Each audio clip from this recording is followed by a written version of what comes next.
So, you're saying this breach was avoidable?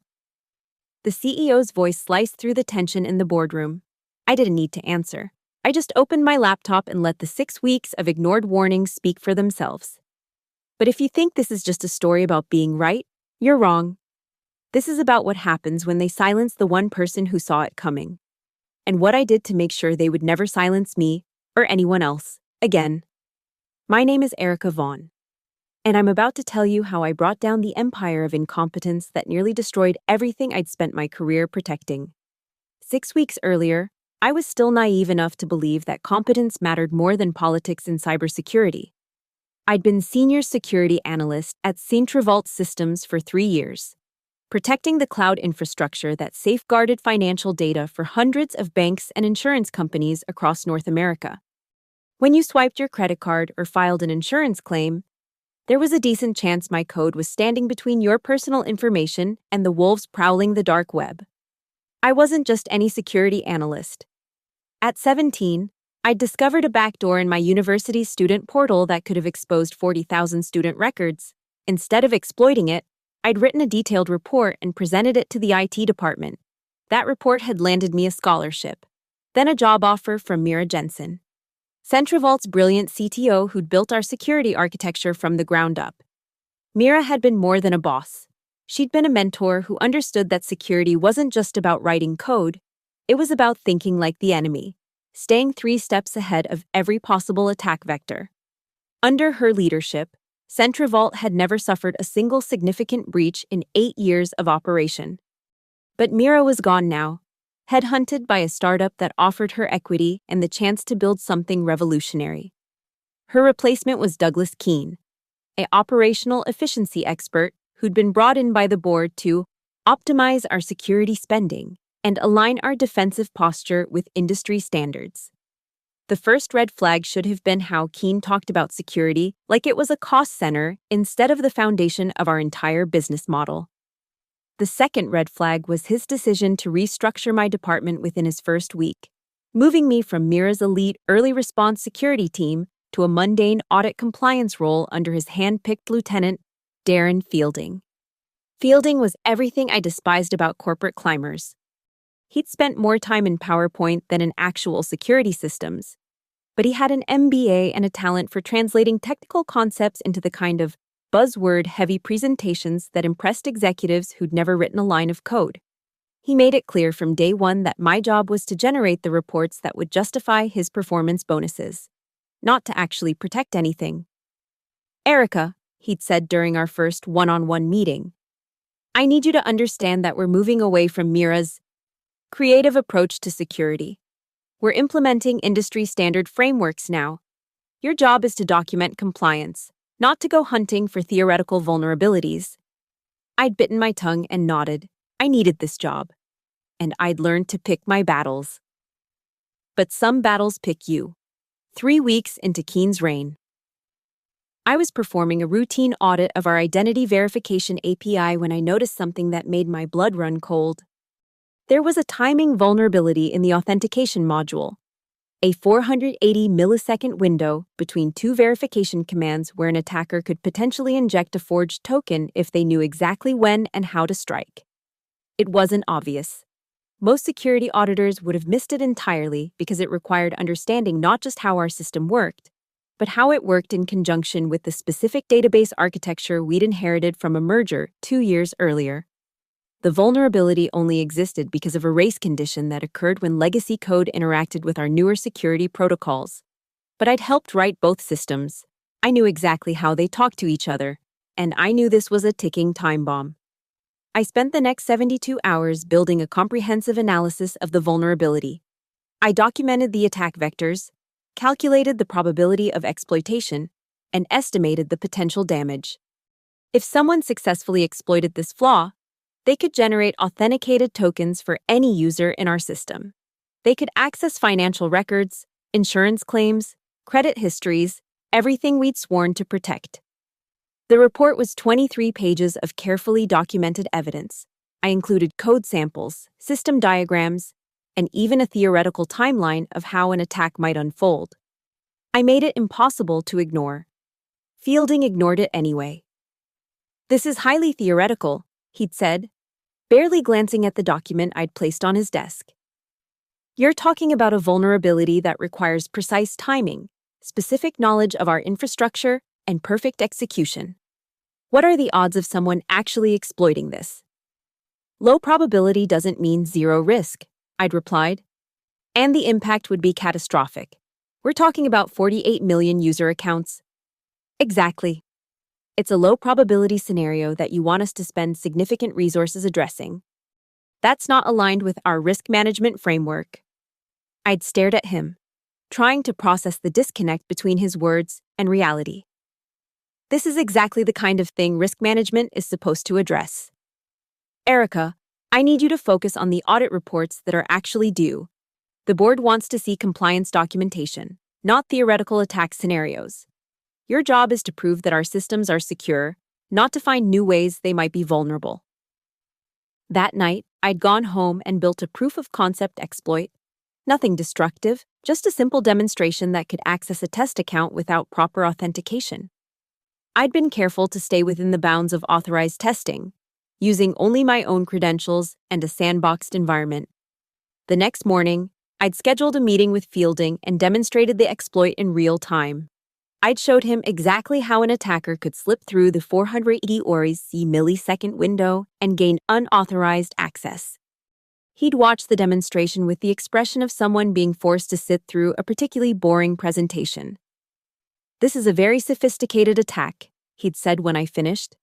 You're asking us to redesign core infrastructure to protect against something that would require an extremely skilled attacker with inside knowledge of our systems. Or someone who buys that knowledge from a disgruntled employee, I'd replied. Or someone who reverse engineers our API responses. Or someone who gets lucky with automated scanning tools. The point is, this vulnerability exists, and we can fix it. The point is, you're catastrophizing. This is exactly the kind of security theater that our new operational framework is designed to eliminate. We can't spend resources chasing every theoretical vulnerability. I'd felt something cold settle in my stomach. So you're not going to address this? I'm going to file your report and move on to actual priorities. I suggest you do the same. That had been my first real understanding of what I was up against. This wasn't about technical merit or risk assessment. This was about power. And I didn't have any. But I had something else. I'd spent 3 years building relationships with every system administrator, database engineer, and network technician in the building. I knew our infrastructure better than anyone except the people who'd physically installed it. And I had access to monitoring tools that most people didn't even know existed. That weekend, I'd started Project Echo. The name was intentionally bland, the kind of generic project designation that wouldn't attract attention in system logs. Officially, it was a routine monitoring optimization protocol. Unofficially, it was my insurance policy. I'd built Echo to monitor authentication attempts in real time, focusing specifically on the timing patterns that would indicate someone was probing the vulnerability I'd discovered. The system was completely passive. It recorded data but didn't interfere with normal operations. Every piece of information was encrypted and stored on a separate server that I'd legally requisitioned under my existing access privileges. I wasn't breaking any rules. I was just being thorough. Echo had been running for 2 weeks when I tried one more time to get management's attention. I'd sent a detailed email to Fielding, Keene, and 3 other department heads, explaining the vulnerability and requesting a meeting to discuss remediation strategies. The email had been professionally ignored. A week later, I'd received a calendar invitation for a personnel consultation meeting with Fielding and someone from HR. I'd known it was a trap the moment I'd walked into the conference room and seen the serious expressions on their faces. Janet Morrison from Human Resources had been there with a folder full of documents and the kind of fake smile that preceded bad news. Erica, we need to discuss some concerns about your recent performance and attitude. Fielding had begun. Multiple team members have reported that you've been disruptive and insubordinate. Which team members? I'd asked. That's not really relevant. What's relevant is that you seem to be struggling with our new operational priorities. You've been fixated on theoretical problems instead of focusing on the concrete deliverables that your role requires. Janet had leaned forward with practiced sympathy. We want to help you succeed here, Erica. But we need to see a significant improvement in your attitude and cooperation. And if I don't show improvement, then we'll need to consider whether your current role is the right fit. Fielding had said, we're prepared to offer you a lateral transfer to our customer support division, where your technical skills could be valuable in a different context. Customer support. They'd wanted to move me from cybersecurity to answering phone calls from confused users. I'd looked at Janet, then at Fielding, then back at Janet. Are you firing me for doing my job? We're offering you an opportunity to find a better fit within the organization. Janet had replied, your choice. What if I stop raising concerns about the system vulnerability I've documented? Fielding had smiled. What vulnerability? You've been chasing theoretical problems that don't exist. That's exactly the kind of thinking we need to move away from. I'd left that meeting knowing that my time at Sentry Vault was probably over, but I'd also left knowing that Echo would keep running, and if I was right about the vulnerability, it would eventually prove itself. I'd just hoped I was wrong. Friday night of the 6th week. Echo had detected something that made my hands shake as I'd read the alerts on my phone. Unusual authentication patterns. Multiple failed attempts within the specific timing window I'd identified, followed by what appeared to be successful token generation from an IP address that didn't match any legitimate user in our system. Someone was probing the vulnerability, and they were getting close to exploiting it. I'd sent 3 urgent emails over the weekend, one to Fielding, one to Keen, and one to the General Security Team distribution list. Each email had included detailed logs from Echo showing the suspicious activity and recommendations for immediate defensive measures. No one had responded.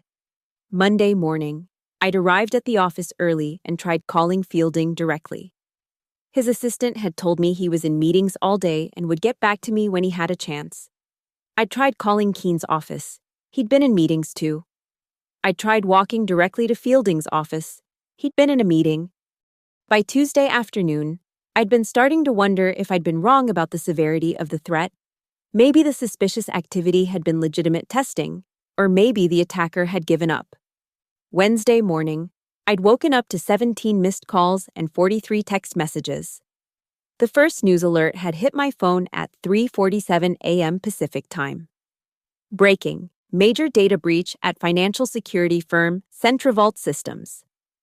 By 6 a.m., every major news outlet in the country had been running the story. CentriVault had suffered a massive data breach affecting over 48 million customer accounts. Credit card numbers, social security numbers, insurance claims, financial records, everything we'd sworn to protect had been compromised. The stock market had opened with CentriVault shares down 37%. By noon, CEO Diana Meeker had called an emergency meeting of the entire leadership team.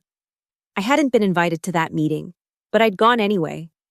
The boardroom had been packed with executives, department heads, and a handful of outside consultants who'd been brought in to manage the crisis. Diana had been standing at the head of the table, her usually perfect composure cracked by stress and exhaustion. We need answers, she'd been saying as I'd slipped through the door. We need to understand how this happened, how much damage was done, and what we're going to do to prevent it from happening again. Keen had been seated at her right hand, looking like a man who'd been punched in the stomach. We're conducting a full forensic analysis. Initial reports suggest this was a sophisticated attack that exploited previously unknown vulnerabilities in our systems. Previously unknown? I'd said from the back of the room. Every head had turned toward me. The room had gone silent. Diana had looked confused. Erica, you weren't invited to this meeting. I know, but I think I have information that might be relevant. I'd walked to the front of the room and opened my laptop. May I? Diana had nodded. I'd connected to the conference room projector and pulled up the first email I'd sent to Fielding 6 weeks earlier. This is a vulnerability report I submitted on March 15th, identifying a critical flaw in our identity verification API. The report detailed exactly how an attacker could exploit a timing vulnerability to generate forged authentication tokens. The room had remained silent as I clicked through to the next slide. This is the email I sent to Mr. Fielding on March 22nd, providing a proof of concept demonstration of the vulnerability. This is the email I sent on March 30th, requesting a meeting to discuss remediation strategies. I'd looked directly at Fielding, whose face had gone pale. This is the email I sent on April 5th, warning that I detected suspicious activity consistent with reconnaissance for the exact attack vector I'd identified. This is the email I sent on April 12th, providing detailed logs of attempted exploitation. Another click. And this is the email I sent last Friday night, with evidence that the attack was imminent and immediate action was required. Diana had been staring at the screen, her expression shifting from confusion to anger. You knew about this vulnerability 6 weeks ago? I did. I documented it thoroughly, demonstrated it clearly, and provided specific recommendations for addressing it. And what was the response to your reports? I'd looked around the room, making eye contact with as many people as possible. I was told that I was chasing theoretical problems. I was told to focus on compliance reporting instead of security testing. I was told that this vulnerability didn't exist. Who told you that? I'd clicked to the next slide, which showed a comprehensive timeline of every interaction I'd had with management regarding the vulnerability. I made 37 separate attempts to get leadership's attention on this issue: 12 emails, 8 phone calls, 7 in-person meetings, and 10 formal reports. Every single one was dismissed, ignored, or redirected. Keene had found his voice. That's not entirely accurate. We reviewed your reports and determined that they addressed theoretical concerns that didn't present realistic threats. I'd smiled for the first time in weeks. Would you like to see how realistic the threat was? I'd opened Project Echo's interface and connected it to the main display. The room had filled with gasps as the real-time monitoring data had populated the screen. This is Echo, a monitoring system I built to track authentication anomalies. It's been running for 6 weeks, collecting data on every login attempt, every token generation, and every access pattern in our network. The data had been devastating. Echo had recorded the entire attack in real time, from the initial reconnaissance probes through the final data exfiltration. Every step of the breach had been documented with timestamps, IP addresses, and detailed logs. The attack began at 2:17 a.m. on Friday, April 19th. The attacker used exactly the timing vulnerability I'd identified, exploiting the 480 millisecond window between authentication commands to inject forged tokens. They maintained access for 73 hours before beginning bulk data extraction. I'd clicked through the forensic timeline, showing exactly how the attacker had moved through our systems. They accessed 48,247,319 user accounts. They downloaded 14.7 terabytes of financial data. They copied our entire user database, including encrypted passwords and security questions. And they did it all through the vulnerability I'd warned you about 6 weeks ago. The room had been completely silent, except for the sound of people shifting uncomfortably in their chairs. Diana had been staring at the screen, her jaw clenched. How do we stop them? We implement the patch I designed 2 months ago. It takes about 20 minutes to deploy. Do it. I'd pulled up the code I'd written and walked through the implementation with our systems team. Within 18 minutes, the vulnerability had been closed and the attacker's access had been severed. But I hadn't been finished. There's something else you need to know, I'd said, bringing up a new set of documents. The security audits that have been submitted to the board over the past 12 months, they're fabricated. Keene had stood up. That's a serious accusation. It's a documented fact. I have email chains discussing how to copy metrics from previous quarters to avoid the cost of actual security testing. I have records of security drills that were reported as completed but never actually conducted. I have evidence that compliance reports were generated from templates rather than actual system analysis. I'd displayed the evidence methodically. Emails between Keene and his team discussing how to optimize security spending by presenting fictional data to the board. Messages about copying previous quarters' metrics to show consistent improvement. Screenshots of reports that claimed to document security tests that had never been performed. The reason this attack succeeded isn't just because you ignored my warnings about a specific vulnerability. It's because you've been systematically dismantling our actual security infrastructure while presenting fake data to convince the board that everything was improving. Diana had looked like she was about to have a stroke. Douglas, is this true? Keene had been opening and closing his mouth like a fish out of water. These documents are taken out of context. We've been implementing efficiency improvements to eliminate redundant testing protocols. You've been committing fraud, I'd said. And 48 million people are going to suffer identity theft because you wanted to hit your performance bonuses. The room had erupted in angry voices. Board members had started shouting questions. Legal counsel had been frantically taking notes. Someone had been whispering urgently into a phone. Diana had slammed her hand on the table. Enough. The room had gone quiet. Douglas, you're suspended pending a full investigation. Security will escort you out of the building in 10 minutes. She'd looked at Fielding.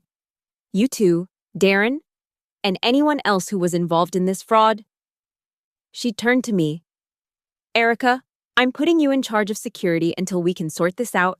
You'll have full authority to implement whatever measures you think are necessary. I need a team, I'd said. And I need them to report directly to the board, not through normal management channels. Done. What else? I need a guarantee that security recommendations will be implemented based on technical merit, not political considerations. I need a budget that's protected from operational efficiency reviews. And I need the authority to terminate anyone who interferes with legitimate security operations. Diana had nodded. You'll have everything you need. Just fix this. I'd looked around the room one more time, making eye contact with every person who'd ignored my warnings, dismissed my expertise, or threatened my career. I'll need 72 hours to complete the immediate containment and remediation. Then I'll provide a full report on the systemic failures that enabled this breach and the changes required to prevent it from happening again. Whatever you need.